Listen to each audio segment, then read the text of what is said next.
Ah, les expats qui ont tout plaqué pour recommencer exactement la même chose, mais en Asie. Salut mes fragiles, j'espère que vous allez mal.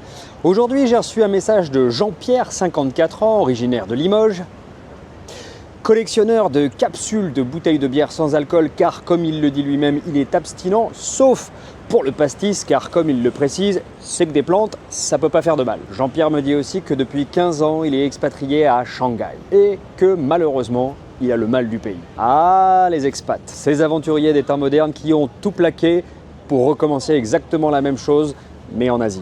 Leur pitch, c'est « J'ai quitté la France pour donner un sens à ma vie ». Leur réalité, ils bossent 60 heures par semaine pour une multinationale française installée en Chine. Et ils se saoulent ensemble le samedi soir au bar des expatriés pour oublier que eux aussi, ils sont coincés à l'intérieur d'un PowerPoint.